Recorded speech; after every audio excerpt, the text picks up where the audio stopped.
What's up, risk managers?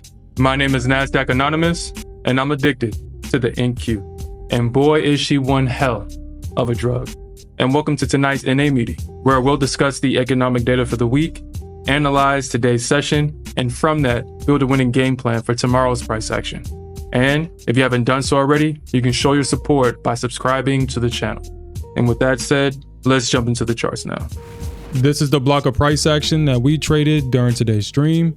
And today was definitely a trend day. And as I analyze the charts, I see about 3 clues that's going to be essential for helping us find the best trades going into tomorrow's stream. So let's jump into it. During the overnight session, the Nasdaq opened slightly bearish and traded 132 points to the downside into a previous area of support.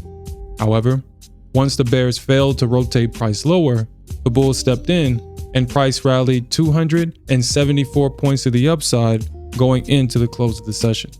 And based on this price action, this is what I'm going to be looking for. So, for my bullish thesis, if the bulls can maintain their control overnight, then I'll be watching the reaction when price trades within a range between 440 and 450. Because this is a range where the bears broke structure to the downside going into the close of a previous session. And I do expect for passive sell orders to be resting around this area to sell the retest.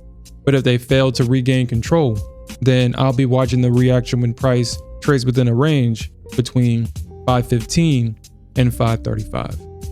However, for my bearish thesis, if the bears can regain their control overnight, then I'll be watching the reaction when price trades back within a range between 375 and 355. Because this is the range where the bulls broke structure to the upside going into the close of yesterday's session.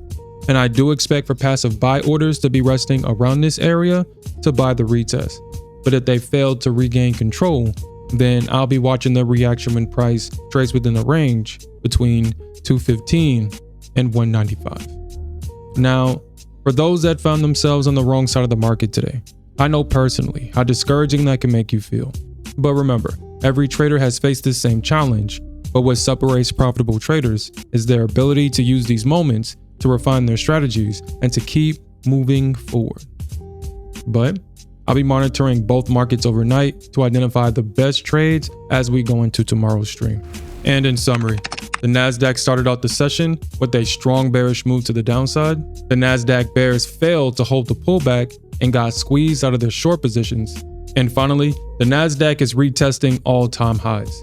So if the bulls can hold the pullback, we could see a bullish continuation. And that's all I have for tonight, risk managers.